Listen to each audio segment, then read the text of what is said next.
여러분 안녕하십니까? 잡학사전 진행의 염지연입니다. 오늘은 장동희, 전승현 아나운서와 함께합니다. 안녕하세요. 안녕하세요. 바쁘게 하루를 살아가다 보면 내가 얼마나 성장했는지 돌아볼 여유조차 없을 때가 있습니다. 익숙한 일상을 반복하는 것 같지만 그 안에는 수많은 경험과 선택, 그리고 노력들이 차곡차곡 쌓여 있는데요. 오늘도 여러분의 일과 성장에 작은 도움이 될 이야기들 준비했습니다. 여러분의 탄탄한 내공에 유용한 정보로 깊이를 더해드리겠습니다. 정확하고 실질적인 정보로 준비했으니까요. 오늘도 저희와 함께 해주시기 바랍니다. 먼저 주요 뉴스 요약해드리는 잡뉴스 헤드라인 시간입니다. 첫 번째 소식입니다.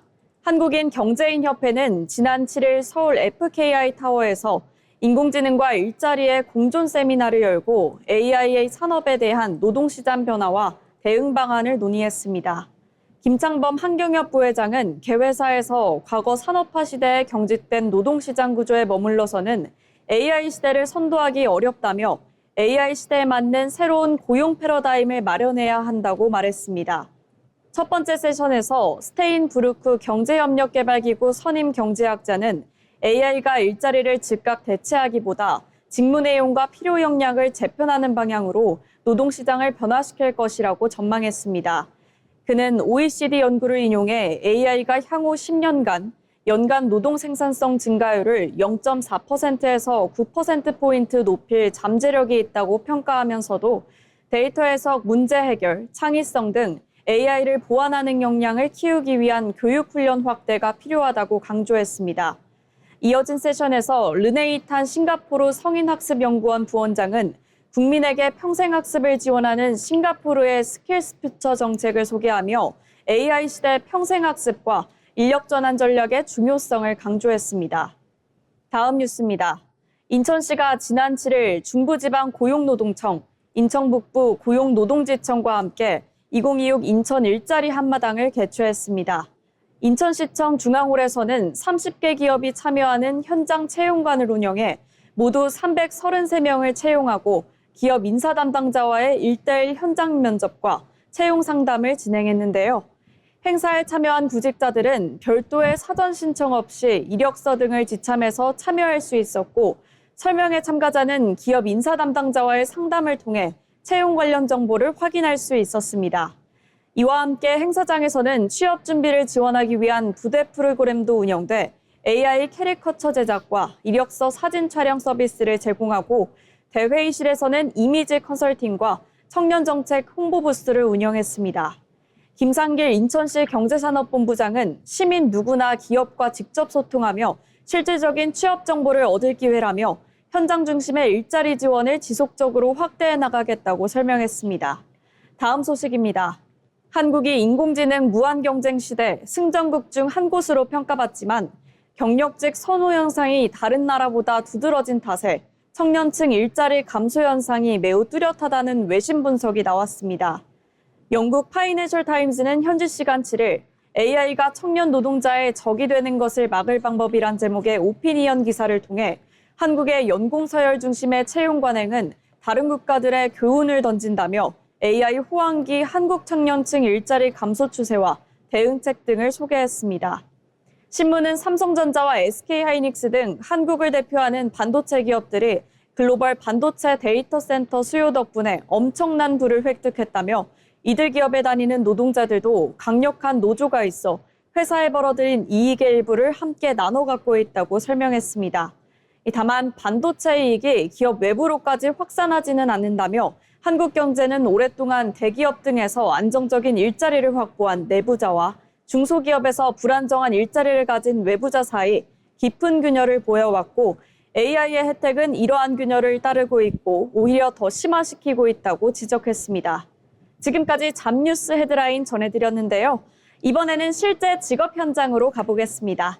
다양한 직업을 직접 만나보고 그 속에서 일하는 사람들의 이야기를 들어보는 시간이죠. 현장 속으로 장동희 아나운서가 전해드립니다. 네, 현장 속으로 시간입니다. 쓸모를 다해 버려진 물건들에게 두 번째 삶을 부여하는 사람들이 있습니다. 바로 업사이클링 가구 디자이너인데요. 이들이 손길이 닿으면 길가에 굴러다니던 플라스틱과 낡은 제자들이 세상에 단 하나뿐인 프리미엄 가구로 탈바꿈합니다. 환경을 구하는 새로운 아이디어와 철저한 장인 정신이 공존하는 거친 작업실 현장 속으로 지금 들어가 보겠습니다. 업사이클링 가구 디자이너는 버려진 소재의 고유한 특성을 바탕으로 혁신적인 디자인을 더해 새로운 가치를 기획하는 전문가입니다. 요즘 무분별한 가구 폐기물이나 플라스틱 쓰레기 문제가 매우 심각한데요. 이들은 이런 환경 문제를 해결하기 위해 비어있고 낙후된 공간에서 수거한 폐자재를 트렌디한 주거 문화에 맞는 가구로 리모델링합니다. 오래된 산업용 드럼통을 귀여운 미니 테이블로 바꾸기도 하고 활기를 잃은 목공소의 자재들을 모아 모던한 가구 시리즈를 론칭하기도 합니다. 특히 이해관계가 복잡하고 오염이 심해지는 도심 속에서 미적 감각과 환경 보호 모두를 만족할 수 있는 지속 가능한 브랜드를 만드는 중요한 역할을 하고 있습니다. 업사이클링 가구 디자이너들의 현장은 거친 먼지가 날리는 작업실에서 온몸으로 부딪히는 치열함 그 자체입니다. 수거해온 폐목재에서 녹슨 몫을 일일이 뽑아내고 거친 표면을 매끄럽게 깎아내며 친환경 마감재를 바르는 고된 공정의 연속인데요. 디자이너의 정교한 손길을 거치며 쓸모없던 소재들이 점차 세련된 가구로 형태로 변화하는 모습을 확인할 수 있습니다. 이들이 만드는 가구의 진짜 가치는 독특한 외관을 넘어 일상에서 오래 쓸 수 있는 실용성과 안전성에 있습니다. 버려진 재료가 가구로서 충분히 튼튼한지, 이음새의 미세한 균열은 없는지 매 순간 날카로운 안목으로 검증하는 과정이 필수적입니다. 쓸모없어진 폐기물에 새로운 미적 가치를 더하는 일은 단순히 취미 삼아 가구를 리폼하는 일이 아닙니다. 업사이클링 가구 디자이너는 세 가지를 철저히 계산해야 하는데요. 수거부터 세척, 재가공까지 되는 공정을 계산하는 제작 효율성, 까다로운 요즘 소비자들의 인테리어 취향을 저격하는 시장성, 그리고 제품이 폐기될 때 또 다른 환경오염을 낳지 않도록 설계하는 순환 가능성입니다. 특히 대기업의 친환경 팝업 스토어 공간을 연출하거나 그린 슈머를 겨냥한 리빙 브랜드를 론칭할 때는 수많은 업계 관계자가 이들의 디자인에 주목합니다. 그렇기 때문에 트렌디한 미적 감각은 물론이고 소재의 물리적 특성을 꿰뚫어보고 완벽한 도면을 제시할 수 있는 전문성이 필수적입니다. 쓰레기통으로 향하던 폐기물들이 세상에 단 하나뿐인 프리미엄 가구로 재탄생하기까지 이 놀라운 반전의 중심에는 소재의 한계를 뛰어넘은 디자이너들의 땀방울이 묻어 있습니다. 이들이 흘린 땀방울은 단순히 예쁜 가구를 만드는 것을 넘어 하나뿐인 지구를 지키는 가장 감각적인 해결책이 되고 있는데요. 버려진 것들의 가치를 다시 발견하는 이들의 특별한 여정은 앞으로도 계속될 예정입니다. 지금까지 현장 속으로 시간이었습니다. 네, 버려진 것에 새로운 생명을 불어넣는 업사이클링 가구 디자이너들, 환경과 디자인을 잇는 감각적인 아이디어로 지속 가능한 가치를 만들어가는 매력적인 직업인데요. 업사이클링 가구 디자이너를 꿈꾸는 분들께 유익한 시간이었길 바랍니다. 다음은 지금 바로 활용할 수 있는 실질적인 취업 정보를 전해드리는 오늘의 잡정보 시간입니다. 전승현 아나운서가 준비했는데요. 전해주시죠. 네, 최근 취업 준비생들 사이에서 가장 많이 나오는 고민이 있습니다. 바로 AI 시대에서 내가 준비하는 직무는 어떻게 달라질까? 앞으로 기업은 어떤 역량을 가진 사람을 원할까라는 질문인데요. 실제로 최근 채용 시장은 빠르게 변화하고 있습니다.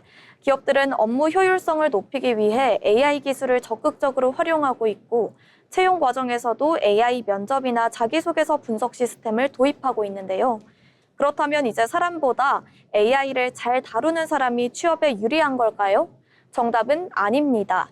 최근 기업들이 주목하는 인재상은 단순히 AI 기술을 사용할 줄 아는 사람이 아니라 AI를 활용해 새로운 가치를 만들어낼 수 있는 사람입니다.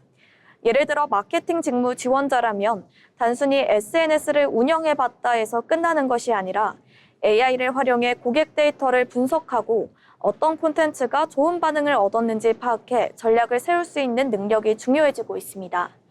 기획 직무 역시 마찬가지인데요.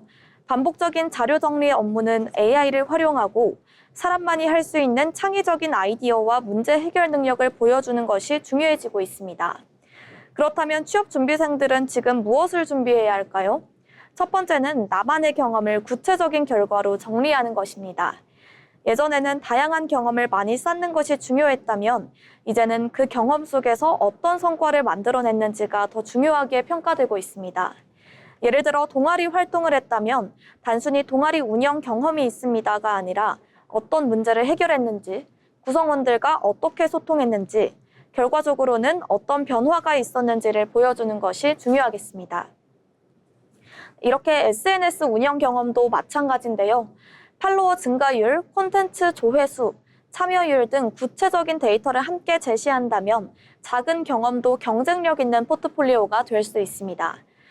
두 번째는 AI를 자신의 직무로 연결해 활용해 보는 것인데요. 최근에는 취업 준비 과정에서도 AI를 활용하는 사례가 늘고 있습니다. 자기소개서 초안을 점검하거나 면접 예상 질문을 준비하고 부족한 부분을 보완하는 데 AI를 활용하는 구직자들도 많아졌는데요. 중요한 것은 AI에게 모든 답을 맡기는 것이 아니라 내 생각과 경험을 더 잘 표현하기 위한 도구로 활용하는 것입니다. 결국 앞으로의 채용 시장에서 경쟁력을 갖추는 사람은 기술을 두려워하지 않고 변화에 적응하는 사람입니다. 빠르게 변화하는 시대 속에서 가장 중요한 능력은 완벽하게 준비된 사람이 아니라 새로운 것을 배우고 내 것으로 만드는 힘입니다.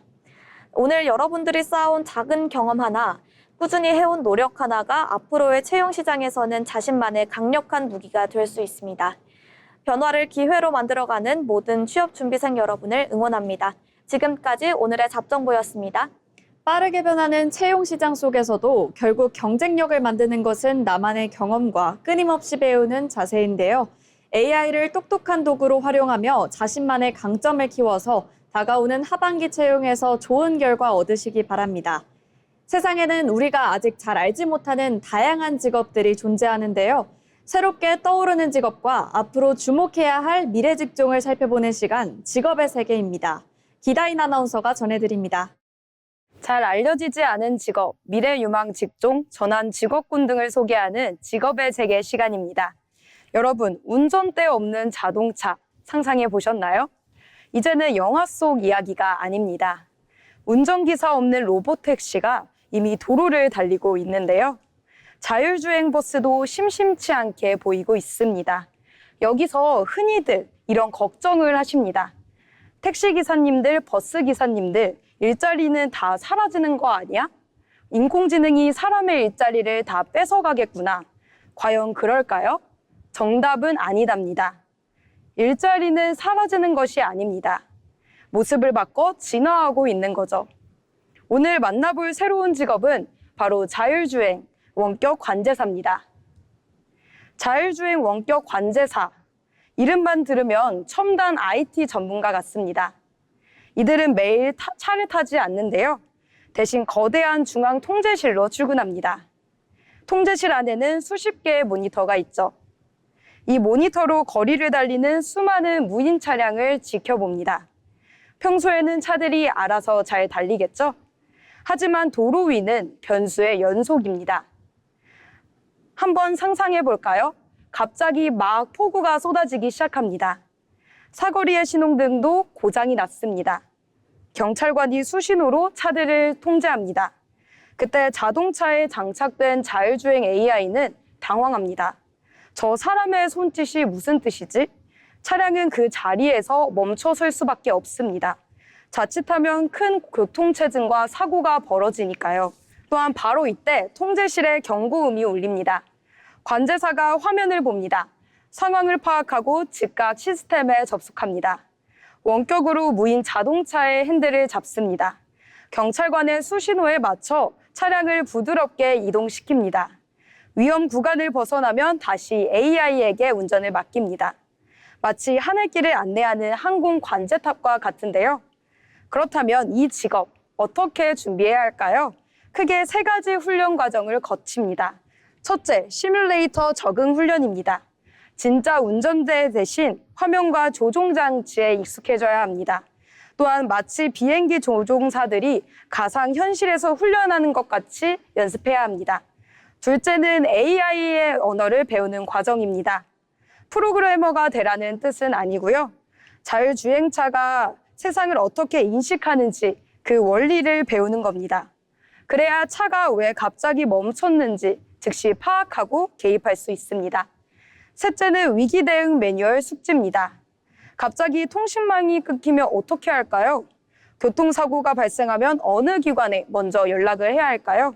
수많은 비상 상황에 대비한 매뉴얼을 철저히 외우고 훈련합니다. 새로운 기술을 배워야 하니 이 젊은 층들에게만 유리한 직업일까요? 전문가들의 대답은 아닙니다. 관제사에게 컴퓨터 조작법보다 훨씬 중요한 것이 있습니다. 바로 도로를 읽는 눈입니다. 골목길에서 언제 아이들이 튀어나올 줄 모른다는 직감, 앞차의 움직임만 보고도 초보 운전임을 알아채는 눈썰미, 오토바이가 어느 방향으로 파고들지 예측하는 노하우까지 이런 것들은 교과서나 데이터로는 배울 수 없습니다. 수십 년간 도로 위에서 산전수전 겪는 분들만 아는 감각이죠. 베테랑 운전기사들의 이 훌륭한 직감이 AI의 빈틈을 완벽하게 메워주는 겁니다. 실제로 미국의 대형 자율주행 기업들은 어떨까요? 은퇴한 베테랑 운전사들을 원격 관제사로 모시고 있습니다. 업무 환경은 훨씬 좋아졌습니다. 여름엔 시원하고 겨울엔 따뜻한 사무실에서 일합니다. 졸음운전이나 사고의 위험도 없습니다. 육체적 피로도는 낮아졌지만 전문성은 더 높은 가치를 인정받습니다. 기술이 사람을 대체한다고들 합니다. 하지만 그 기술을 결국 완성하는 것은 사람의 경험입니다. 핸들에서 손을 떼고 원격 조종기를 쥐게 된 기사님들. 이분들이 바로 새로운 모빌리티 시대를 여는 개척자들입니다. 자율주행 원격 관제사, 단순한 첨단 산업이 아니라 인간과 기술의 아름다운 동행을 보여주는 직업이었습니다. 지금까지 직업의 세계였습니다.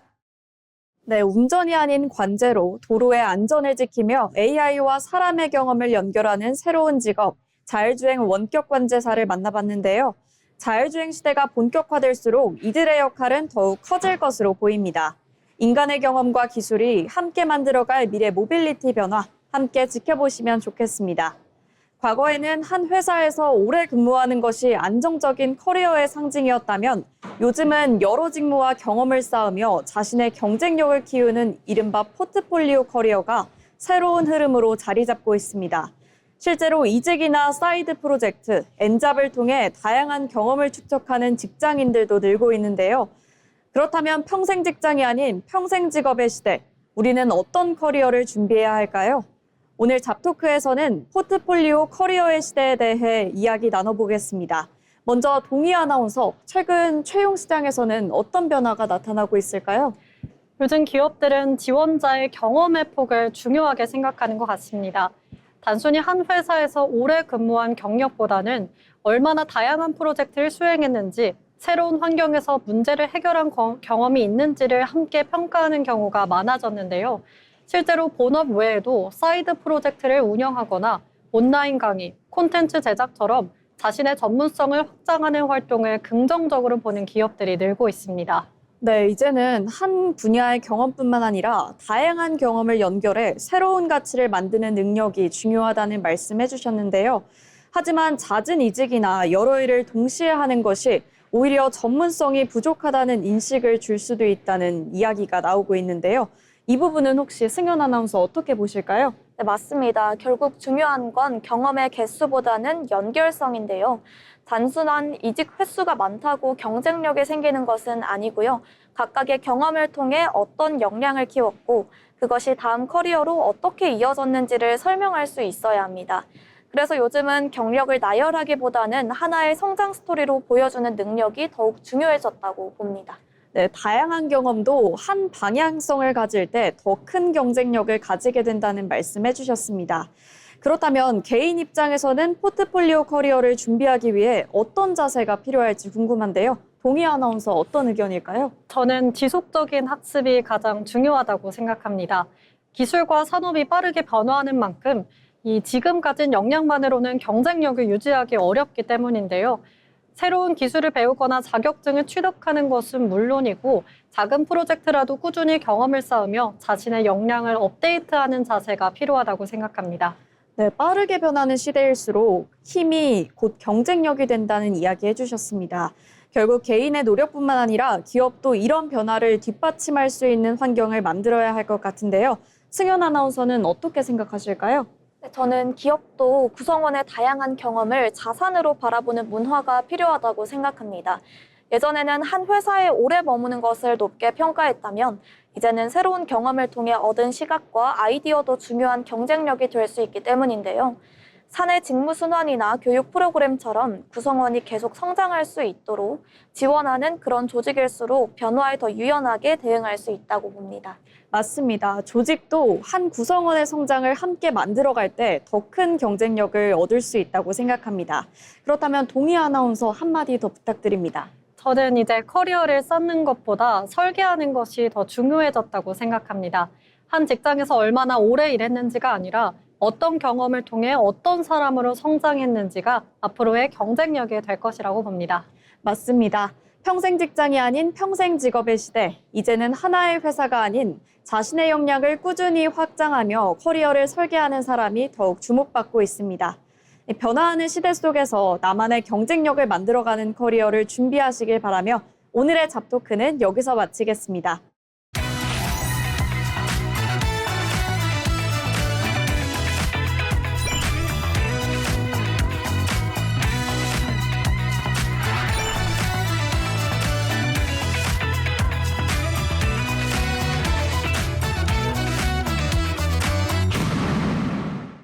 이렇게 빠르게 사회가 변화하고 있지만 그 와중에도 묵묵히 자신의 길을 걸어가는 사람들이 있습니다. 평범하지만 특별한 일하는 사람의 인생 이야기, 자빈 스토리를 박서정 아나운서가 전해드립니다. 주말이면 고속도로와 국도에 캠핑 장비를 가득 실은 SUV 행렬이 이어집니다. 이 연간 캠핑 인구 500만 명 시대. 이 캠핑은 이제 특정 마니아의 취미를 넘어서 이제는 대중적인 여가 문화로 자리 잡았는데요. 하지만 불과 몇 년 전만 해도 이 캠핑을 떠나는 과정은 그리 순탄하진 않았습니다. 원하는 캠핑장을 찾기 위해 온라인 커뮤니티를 전전하기도 하고 운영자에게 직접 전화를 걸어 빈자리를 확인하는 번거로움을 감수해야 했기 때문입니다. 이러한 시장의 불편함과 비효율 속에서 오프라인에 머물러 있던 캠핑 예약 시스템을 디지털로 전환하게 되면서 캠핑의 패러다임을 바꾼 인물이 있습니다. 오늘 자빈 스토리에서는 국내 최대 규모의 캠핑 플랫폼 캠핏의 지속 가능한 아웃도어 생태계를 만들어가는 김동수 대표의 이야기를 들어보겠습니다. 김동수 대표는 직장 생활을 시작하던 시기부터 주말이면 캠핑으로 스트레스를 풀던 평범한 직장인이었는데요. 공동 창업자인 윤유진 대표 역시 같은 직장에서 함께 캠핑을 즐기던 동료였습니다. 두 사람은 캠핑을 즐기면서 한 가지의 거대한 장벽을 마주하게 되는데요. 캠핑 인구는 빠르게 늘어나고 있는데 정작 캠핑장을 찾고 예약하는 시스템은 여전히 과거의 아날로그에 머물러 있다는 점이었습니다. 이용자는 정보 부족으로 불편함을 겪고 캠핑장 운영자들은 전화나 수기 관리에만 의존하느라 예약 혼선과 공실 관리에 어려움을 겪고 있었죠. 김 대표는 이를 단순한 이용자만의 불편이 아니라 시장 구조 자체의 비효율로 보았었는데요. 시장의 구조를 디지털로 바꾸는 플랫폼을 직접 만들어보자. 확신이 바로 2018년 캠핑 플랫폼 캠핏이 탄생하게 된 배경이었습니다. 사업 초기 시장의 반응은 냉담하기만 했었는데요. 당시 캠핑 시장은 공급자 중심의 구조였기 때문에 캠핑장 운영자들은 기존의 방식만으로도 운영이 잘 된다고 생각해서 새로운 디지털 도구의 필요성을 크게 느끼진 못했습니다. 김동수 대표는 포기하지 않고 전국의 캠핑장을 직접 찾아다니기 시작했는데요. 무조건 시스템을 도입하라고 설득하는 대신에 성수기마다 반복되는 예약 관리 혼선, 그리고 고객 응대 부담 등 현장의 목소리를 먼저 듣고 경청했습니다. 가장 해결하기는 어렵지만 꼭 풀어야 했던 예약 문제에 집중하기보다는 마침내 복잡한 현장 운영 구조를 반영한 온라인 예약 시스템을 안착시키는 데 성공한 거죠. 예약과 커뮤니티, 커머스를 하나의 플랫폼으로 연결한 캠핏은 아날로그에 머물던 캠핑 산업의 성공적인 디지털 전환을 이끌어내면서 업계에 큰 주목을 받게 됐습니다. 이 김동수 대표의 성과는 단순히 편리한 예약 시스템을 만든 것에만 그치지 않았는데요. 이 캠핏은 플랫폼의 독점적인 이익 대신 이 현장과의 상생을 선택한 것입니다. 이 중개 수수료를 낮추는 대신 에어컨, 히터 시스템 같은 캠핑장과 협력 업체, 플랫폼이 수익을 나누는 구조로 성장했습니다. 이 또한 갑작스러운 취소로 고통받던 이용자와 캠핑장 모두를 위해서 이 보험사와 협업한 안심 취소 서비스를 통해 100% 포인트 환불 정책을 펼치면서 큰 호응을 얻었는데요. 이 상대적으로 마케팅 역량이 부족한 소규모 캠핑장에서는 이 약 400명의 인플루언서와 협업하는 콘텐츠 마케팅 지원팀을 별도로 신설하고 이 고질적인 대형, 소형 캠핑장 간의 불균형을 완화하는 데도 기여했습니다. 이 현장 중심의 꾸준한 노력 때문에 이 캠핏은 꾸준하게 이 현장을 즐길 수 있는 환경을 만들면서 국내 최대 규모의 캠핑 플랫폼으로 선장하게 된 것입니다. 이제는 김동수 대표는 단순한 예약 프로그램을 넘어서 지속 가능한 아웃도어 생태계라는 새로운 목표를 향해 나아가고 있는데요. 최근 환경 훼손 문제가 제기되는 무분별한 노지 캠핑 정보 대신에 이 정식 유료 캠핑장 중심의 올바른 이용 환경을 안내하고 있습니다. 이용자들의 성숙한 에티켓이 자리 잡을 수 있도록 캠핑 문화의 자정 능력을 힘쓰고 있는데요.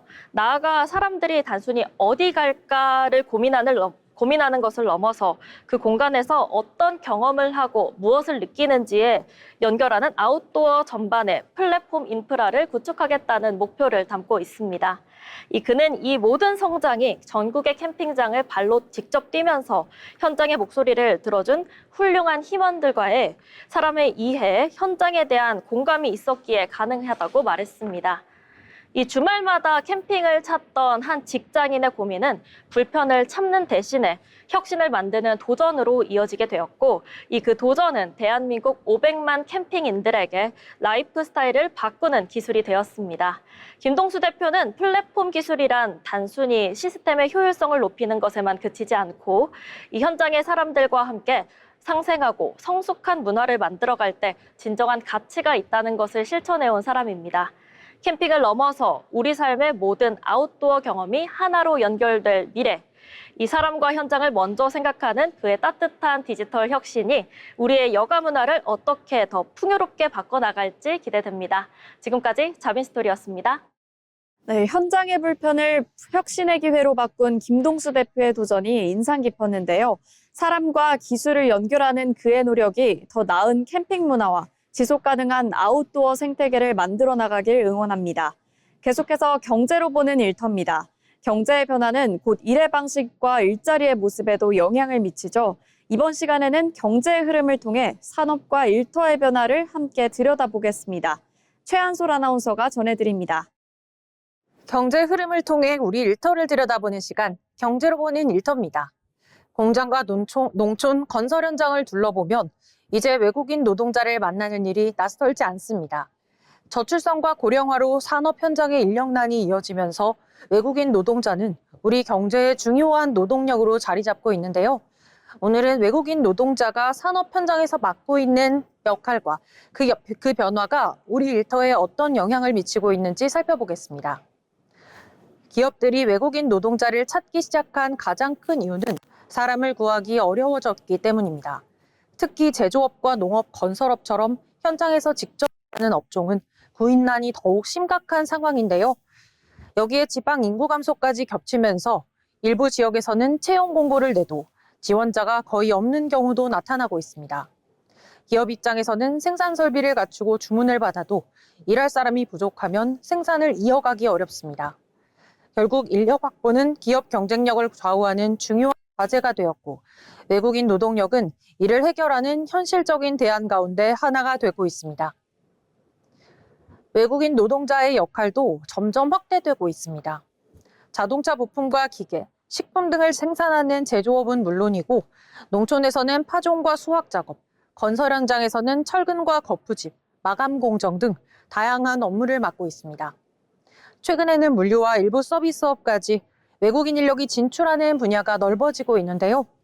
이에 따라 산업 현장의 모습도 크게 달라졌습니다. 여러 나라 출신의 근로자들이 함께 일하는 환경이 늘어나면서 작업 지침과 안전 교육을 여러 언어로 제공하는 기업도 증가하고 있습니다. 또 번역 애플리케이션이나 인공지능 통역 시스템을 활용해 의사소통을 지원하는 사례도 늘고 있습니다. 기업들은 이제 사람을 채용하는 것을 넘어 서로 다른 언어와 문화 속에서도 효율적으로 일할 수 있는 작업 환경을 만드는데 더 많은 관심을 기울이고 있습니다. 산업 현장이 변화하면서 새로운 직무도 함께 생겨나고 있습니다. 대표적인 직무가 외국인 근로자의 채용과 비자, 체류 절차를 지원하는 인사 담당자입니다. 현장에서 원활한 소통을 돕는 통역 코디네이터와 다국어 안전교육 강사의 역할도 점차 중요해지고 있는데요. 외국인 근로자의 초기 적응을 돕는 한국어 교육 강사와 생활지원 담당자, 다양한 국적의 직원들이 함께 일할 수 있도록 조직 문화를 관리하는 인사 전문가에 대한 수요도 늘고 있습니다. 즉, 외국인 노동력이 늘어난다는 것은 단순히 생산 현장의 인력이 늘어나는 것이 아니라 이를 지원하는 또 다른 일자리도 함께 만들어지고 있다는 의미입니다. 전문가들은 앞으로도 인구 감소가 이어질 것으로 전망하고 있습니다. 이 때문에 외국인 노동력은 우리 산업에서 더욱 중요한 역할을 할 가능성이 높은데요. 다만 인력을 확보하는 것만으로는 충분하지 않습니다. 다양한 안전한 근무 환경을 만들고 언어와 문화의 차이를 줄이며 함께 성장할 수 있는 조직 문화를 만드는 것이 기업의 새로운 경쟁력으로 떠오르고 있습니다. 사람이 부족한 시대, 산업 현장은 이미 변화를 시작했습니다. 외국인 노동자는 이제 일부 업종의 예외적인 존재가 아니라 제조업과 농업, 건설업 등 다양한 산업을 함께 움직이는 중요한 구성원이 되고 있는데요. 경제의 변화는 기업의 채용 방식을 바꾸고 그 변화는 다시 새로운 일자리와 새로운 산업 문화를 만들어가고 있습니다. 변화하는 산업 현장을 이해하는 것은 앞으로의 일터를 이해하는 첫걸음이 될지도 모르겠습니다. 지금까지 경제로 보는 일터였습니다. 네, 인구구조 변화 속에서 외국인 노동자는 이제 산업 현장을 함께 움직이는 중요한 구성원이 되고 있는데요. 다양한 문화와 사람이 함께 성장할 수 있는 일터를 만드는 것이 앞으로 기업의 새로운 경쟁력이 될 것입니다. 변화하는 산업의 흐름 속에서 새로운 기회를 함께 찾아보시길 바랍니다. 이번 시간은 데이터로 본 일터, 잡이슈 시간입니다. 통계와 데이터를 통해 요즘 노동시장에서 나타나는 변화를 살펴보는 시간인데요. 먼저 동희 아나운서, 오늘은 어떤 이야기 나눠볼까요? 네, 오늘은 모두가 공감할 만한 출근길 이야기인데요. 직장인들에게 하루 중 가장 힘든 시간을 꼽으라고 하면 단연 출근길일 겁니다. 본격적으로 업무를 시작하기 전에 꽉 막힌 도로와 만원 지하철 속에서 이미 진이 다 빠진다는 분들 참 많으실 텐데요. 오늘은 출근길 대중교통 혼잡도와 직장인들의 정신적 방전, 즉 번아웃의 상관관계를 통계와 데이터로 짚어보겠습니다. 사실 출근길이 필요한 건 누구나 겪는 일상의 피로라고 생각하는데요. 그런데 이것이 단순한 피로를 넘어 직장인들의 정신적 방전이나 업무 효율 저하에 직접적인 타격을 주고 있다는 분석이 많다면서요. 실제 데이터는 어떨까요? 네, 실제 통계를 보면 훨씬 더 심각한데요. 최근 직장인들을 대상으로 한 설문조사에 따르면 편도 출퇴근 시간이 1시간을 넘어설 때 직무 몰입도는 평균 23% 급감하는 것으로 나타났습니다. 특히 호흡곤란을 유발할 정도의 고혼잡 구간이나 예컨대 9호선 급행열차나 김포 골드라인 같은 특정 대중교통 노선을 이용하는 직장인들의 스트레스 지수는 일반 이용자보다 2배 이상 높았습니다. 이 스트레스가 회사 도착 직후 아무것도 하기 싫어지는 에너지 조기 고립 현상으로 고스란히 이어지는 셈이죠. 회사에 도착해서 컴퓨터를 켜기도 전에 이미 하루치 에너지의 70~80%는 지옥철 안에서 쓰고 시작하는 셈인 것 같은데요. 전문가들은 왜 출근길 체류 시간이 길어질수록 번아웃이 쉽게 온다고 분석하나요? 인간의 뇌는 만원 대중교통 안에서 타인과 원치 않은 접촉을 할 때 이 돌발 상황을 대기하는 과정 자체를 극도의 전투 준비 상태라고 인식한다고 합니다. 정신건강의학 전문의들은 출근길을 겪는 과도한 밀집 스트레스가 자율신경계를 과자극해 정작 회사에 도착했을 때는 심리적 방어 기제가 완전히 무너진다고 합니다. 결국 업무 스트레스를 조절할 수 있는 내성이 깎인 채로 업무를 시작하다 보니 만성 번아웃으로 가는 직행열차를 타게 되는 구조입니다. 결국 직장인의 워라밸이나 삶의 질을 논할 때 퇴근 후의 삶뿐만이 아니라 출근길의 질부터 먼저 들여다봐야 된다는 뜻이군요. 기업이나 지자체 차원에서 이 출근길 방전을 막기 위해 시도하는 대안이나 변화의 움직임이 있을까요? 네, 최근에는 이 대중교통 편을 단순히 늘리는 것을 넘어서 유연근무제나 원격 워케이션 확대를 통해 출근 동선 자체를 분산하고 있습니다. 실제로 출근 시간을 오전 8시에서 10시 사이로 자율 조정하게 한 기업들의 경우 직원들이 체감하는 출근길 스트레스가 40% 이상 감소했고, 이는 곧장 오전 업무 집중도 상승으로도 이어졌습니다. 공간과 시간의 제약을 완화해 직장인들의 에너지를 보존해주는 것이 실질적인 생산성 향상으로 이어진다는 유의미한 사례들이 나오고 있습니다. 네, 이렇게 교통 인프라 개선이라는 거시적인 대책도 중요하겠지만 기업들이 시차 출퇴근제나 거점 오피스 같은 제도를 적극적으로 도입해서 직장인들의 출근길 밀집도를 낮춰주는 유연한 반짝이가 정말 시급해 보입니다. 맞습니다. 이 직장인들의 출근길 번아웃은 개인의 멘탈 문제가 아니라 우리 사회의 교통 문제와 경직된 조직 문화가 만들어낸 구조적 문제라고도 볼 수 있겠습니다. 직장인들의 에너지가 출근길에 무의미하게 증발되지 않도록 공간의 유연성과 시간의 자율성을 보장하는 것, 그것이 데이터가 제안하는 가장 시급한 에너지 보호 대책입니다. 지금까지 데이터로 본 일터였습니다. 네, 출근길의 질이 곧 직장인의 하루를 결정합니다. 시간과 공간의 유연성을 높이는 변화가 더 건강한 일터를 만드는 출발점이 될 것입니다. 계속해서 승연 아나운서가 준비한 데이터도 살펴보겠습니다. 어떤 내용으로 이야기 나눠볼까요? 네, 취업 준비하면서 이런 고민 한 번쯤 해보셨을 것 같은데요. 자격증을 몇 개 더 따야 할까? 인턴 경험이 없으면 불리하지 않을까? 좋은 학벌과 높은 학점이 여전히 중요할까? 그런데 최근 채용 시장에서 흥미로운 변화가 나타나고 있습니다. 바로 기업들이 지원자의 스펙보다는 실제 업무 역량과 경험을 더 중요하게 보기 시작했다는 점인데요. 최근 주요 기업들의 채용 공고를 살펴보면 과거와 달리 지원 자격에서 학력, 전공 제한을 낮추거나 없애는 사례가 늘어나고 있습니다. 대신 직무 관련 경험, 문제 해결 과정, 포트폴리오 등을 요구하는 기업이 많아졌는데요. 실제로 한 채용 플랫폼 조사에서도 기업 인사 담당자의 상당수가 신입 채용 시 가장 중요하게 보는 요소로 직무 관련 경험을 꼽았습니다. 과거에는 좋은 대학, 높은 학점, 다양한 자격증이 취업을 위한 기본 공식이었다면 이제는 그래서 이 지원자가 실제 회사에서 어떤 일을 해낼 수 있는가, 그게 더 중요한 평가 기준이 된 것입니다. 네, 말씀을 들어보면 채용 시장의 기준 자체가 달라진 것 같은데요. 특히 최근에는 스펙 인플레이션이라는 말이 등장할 정도로 자격증이나 대외 활동이 매우 많아졌습니다. 예전에는 자격증 하나가 특별한 경쟁력이었다면 이제는 비슷한 자격증을 가진 지원자가 너무 많다 보니 단순한 보유 여부만으로는 차별화가 어렵다는 거죠. 맞습니다. 그래서 기업들이 최근 주목하고 있는 것이 바로 경험의 깊이입니다. 예를 들어 같은 SNS 운영 경험이라도 차이가 있는데요. 단순히 게시물을 올려봤다는 경험과 직접 콘텐츠를 기획하고 데이터를 분석해서 조회수를 높여봤는지, 고객 반응을 바탕으로 전략을 수정했는지 등 더 높은 평가를 받는 것입니다. 결국 중요한 것은 경험의 개수가 아니라 그 경험 속에서 어떤 문제를 발견했고 어떻게 해결했는지를 보여주는 능력입니다. 네, 맞습니다. 그렇다면 이제 취업 준비생들은 어떤 준비를 해야 할까요?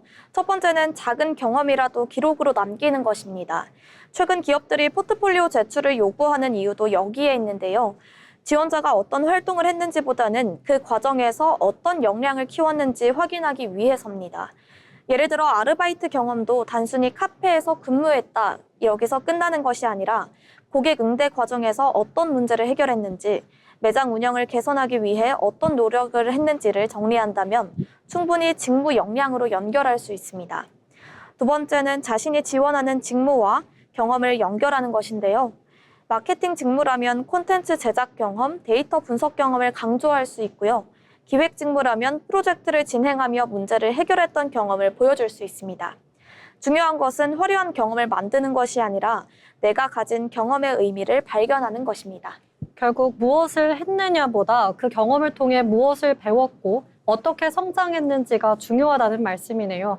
요즘 취업 준비생들 사이에서도 경험이 부족해서 걱정된다는 이야기가 많이 나오고 있는데요. 꼭 대기업 인턴이나 특별한 활동만 경험은 아니라는 점이 중요할 것 같습니다. 네, 맞습니다. 기업이 원하는 것은 완벽한 사람이 아니라 성장 가능성이 있는 사람입니다. 실제로 많은 기업들이 채용 과정에서 문제 해결 능력, 협업 능력, 커뮤니케이션 역량 같은 기본적인 업무 능력을 중요하게 평가하고 있는데요.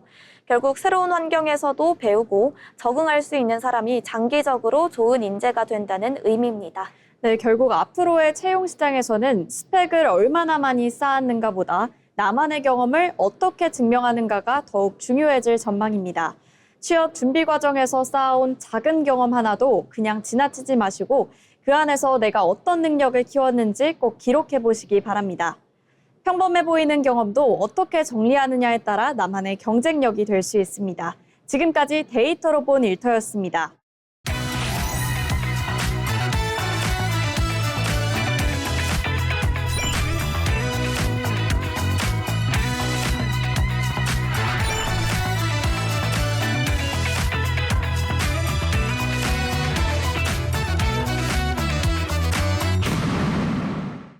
취업을 준비할 때 중요한 것 중 하나는 바로 기업을 제대로 이해하는 것이죠. 이번에는 기업의 특징과 산업 트렌드를 살펴보는 시간입니다. 기업사전 기업을 알고 잡자, 김나령 아나운서가 준비했습니다. 기업을 쉽고 재미있게 알아보는 시간, 기업사전입니다. 최근 SNS나 뷰티 콘텐츠를 보다 보면 한 번쯤 보셨을 제품이 있습니다. 바로 메디큐브의 AGR 뷰티 디바이스인데요. 피부과나 에스테틱에서 받을 법한 관리를 집에서도 할 수 있다는 컨셉으로 국내는 물론 해외 소비자들에게도 큰 관심을 받고 있습니다. 제품 이름은 익숙하지만 이 브랜드를 운영하는 회사가 어떤 기업인지까지 아시는 분들이 많지 않은데요. 오늘 기업사전에서는 K뷰티를 넘어 뷰티테크 기업으로 성장하고 있는 회사 APR을 소개하겠습니다. APR은 2014년 설립된 뷰티테크 기업입니다. 처음에는 온라인 기반의 화장품 브랜드로 출발했지만 지금은 화장품과 뷰티 디바이스를 함께 키우는 기업으로 성장했습니다. 대표 브랜드로는 메디큐브, 메디큐브 AGR, 에이프릴 스킨, 포멘트 등이 있는데요. 특히 메디큐브는 피부 고민에 맞춘 스킨케어 브랜드로 인지도를 쌓았고 AGR은 홈 뷰티 디바이스 시장에서 APR의 성장을 이끈 핵심 브랜드로 자리 잡고 있습니다. APR은 단순히 화장품을 판매하는 기업이 아니라 제품과 기기를 결합해 새로운 뷰티 경험을 제안하는 기업이라고 볼 수 있겠습니다. APR이 빠르게 성장한 배경에는 메디큐브의 브랜드 경쟁력이 있습니다. 메디큐브는 여드름, 모공, 탄력, 피부결처럼 소비자들이 실제로 고민하는 문제를 전면에 내세웠는데요. 막연히 예뻐지는 화장품이 아니라 특정 피부 고민을 해결해주는 브랜드라는 이미지를 만든 것입니다. 여기에 SNS 후기와 인플루언서 콘텐츠가 더해지면서 제품 인지도가 빠르게 확산됐습니다. 특히 소비자들이 직접 사용 전후를 보여주는 콘텐츠가 많아지면서 메디큐브는 단순한 광고보다 더 강한 입소문 효과를 얻었습니다. 즉 APR은 제품 기능과 소비자 경험을 연결해 브랜드 신뢰도를 키운 것입니다. APR의 또 다른 강점은 뷰티 디바이스입니다. 과거에는 피부 관리를 위해 피부과나 전문샵을 찾는 경우가 많았지만 최근에는 집에서 관리하는 홈 뷰티 시장이 빠르게 커지고 있습니다. APR은 이 흐름을 빠르게 포착해 AGR 라인을 선보였습니다. 대표 제품인 부스터 프로를 비롯해 다양한 뷰티 디바이스를 출시하며 화장품만으로는 부족했던 관리 경험을 기기로 확장했습니다. 화장품을 바르고 끝나는 것이 아니라 디바이스와 함께 사용하면서 더 체계적인 관리 루틴을 만든 셈입니다. 이 점이 APR을 만든 일반 화장품 회사가 아니라 뷰티테크 기업으로 보이게 만드는 핵심입니다. 네, 해외 시장에서도 APR의 성장세는 두드러지고 있습니다. K뷰티에 대한 관심이 높아진 가운데 메디큐브와 AGR 제품은 미국과 일본 등 주요 시장에서 인지도를 넓혀가고 있는데요. 특히 뷰티 디바이스는 해외 소비자들에게도 차별화된 제품군으로 받아들여지고 있습니다. 단순히 한국 화장품을 수출하는 수준을 넘어 한국식 피부 관리 루틴 자체를 글로벌 소비자에게 제안하고 있는 셈입니다. APR의 2025년 해외 매출은 1조 원을 넘어서며 전체 성장의 중요한 축으로 자리 잡았습니다. 이제 APR은 국내 뷰티 브랜드가 아니라 글로벌 시장에서 경쟁하는 K-뷰티테크 기업으로 평가받고 있습니다. 네, 실적에서도 이러한 변화는 뚜렷하게 나타나고 있습니다.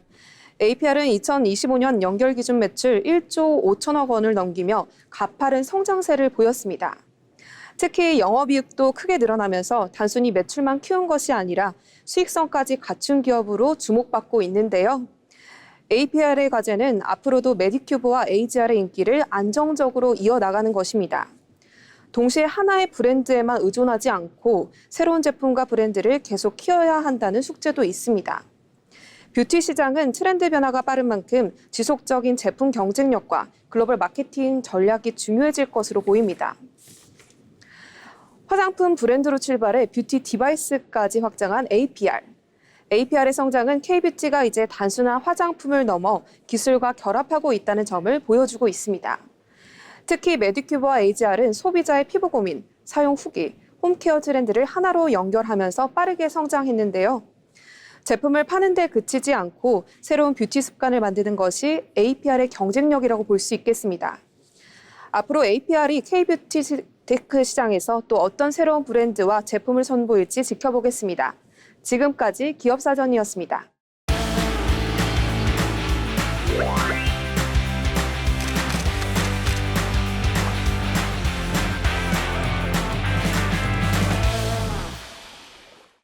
전국의 축제와 핫플레이스를 소개해드리는 어디 갈까 시간입니다. 무더운 여름 바다에서 특별한 추억을 만들고 싶다면 지금 주목해주세요. 푸른 동해를 배경으로 신나는 공연과 체험, 그리고 울산만의 조선산업 문화를 함께 즐길 수 있는 축제가 찾아옵니다. 이번 어디 갈까에서는 올여름 꼭 가봐야 할 장소, 울산 조선해양축제를 소개해드리겠습니다. 울산 조선해양축제는 매년 여름 일산해수욕장 일원에서 열리는 울산 동구의 대표 축제입니다. 조선산업의 도시라는 지역 특색과 아름다운 동해 바다가 어우러져 다른 해양축제와는 또 다른 매력을 선사하는데요.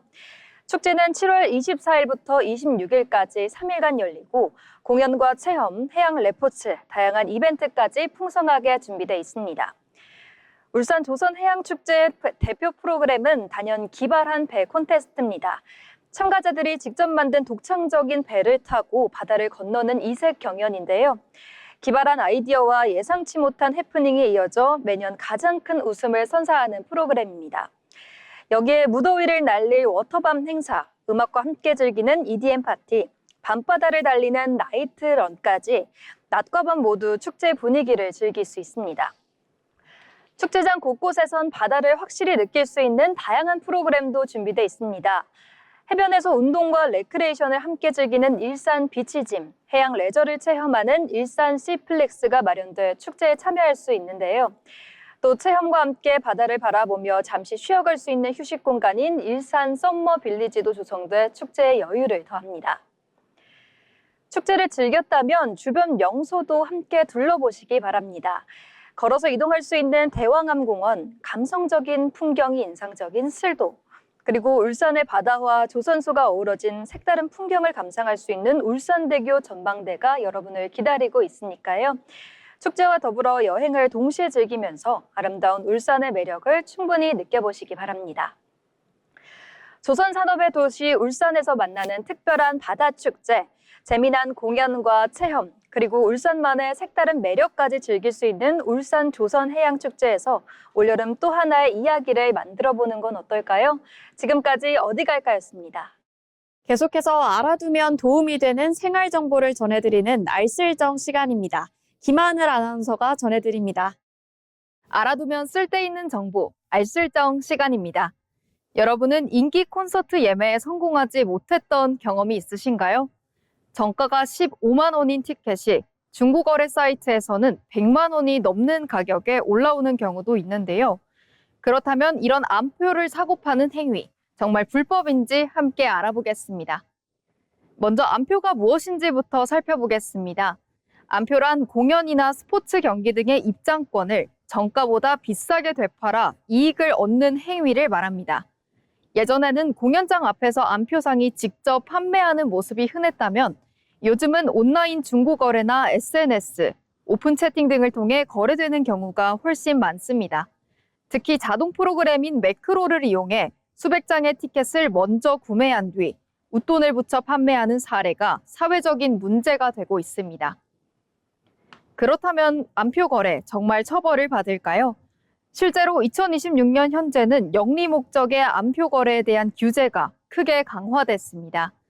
올해 개정된 공연 관련 법령에 따라 공연과 스포츠 경기 티켓을 웃돈을 붙여 되파는 행위는 폭넓게 금지되고 있으며 위반할 경우 부당이익은 환수될 수 있고 최대 티켓 가격의 50배에 해당하는 과태료가 부과될 수 있습니다. 특히 매크로를 이용해 대량으로 티켓을 확보한 뒤 판매하는 행위는 대표적인 단속 대상입니다. 하지만 여기서 중요한 점이 하나 있습니다. 갑자기 일정이 생겨 정가 그대로 가족이나 지인에게 양도하는 경우와 처음부터 돈을 벌기 위해 여러 장을 구매해 대파는 영리 목적의 암표 거래는 구별해서 판단됩니다. 실제로 올해 정부는 BTS 공연을 비롯한 인기 공연의 암표 거래를 집중 단속했습니다. 온라인에서 수천 건의 암표 게시글을 적발했고 문화체육관광부는 불법 거래가 의심되는 판매자들을 경찰에 수사 의뢰하기도 했는데요. 또 경찰은 매크로 프로그램을 이용해 여러 공연의 티켓을 대량 구매한 뒤 최대 수십 배의 가격으로 판매해 거액의 부당이득을 챙긴 일당을 검거하기도 했습니다. 그렇다면 구매자는 괜찮을까요? 구매자도 안심할 수는 없습니다. 암표를 샀더라도 공연장 입장에서 본인 확인 과정에 의해 티켓이 취소될 수 있고 예매자와 실제 입장자의 정보가 다르면 입장이 거부되는 경우도 있습니다. 또 가장 큰 문제는 사기인데요. 돈만 받고 티켓을 보내지 않거나 이미 사용한 QR코드를 보내거나 가짜 예매 내역을 보여주는 사례도 계속해서 발생하고 있습니다. 결국 암표 거래로 더 비싼 돈을 주고도 공연을 보지 못하는 피해가 생길 수 있는 것입니다. 공연 티켓은 단순한 중고거래 물건이 아니라 공정한 관람 기회를 보장하기 위해 법적으로도 관리되는 대상입니다. 암표 거래는 공정한 문화 활동을 저해하는 법적 처벌이 가능한 행위라는 점 기억하시면 좋을 것 같습니다. 혹시 예매에 실패했더라도 공식 예매처의 취소표를 이용하거나 공식 양도 서비스를 이용하는 것이 가장 안전한 방법이겠습니다. 지금까지 알아두면 쓸데있는 정보 알쓸정 시간이었습니다. 네, 저희가 준비한 소식은 여기까지입니다. 오늘 살펴본 흐름들이 여러분의 내일을 준비하는 데 도움이 되었길 바라며 여기서 마치겠습니다. 시청해주신 여러분 고맙습니다.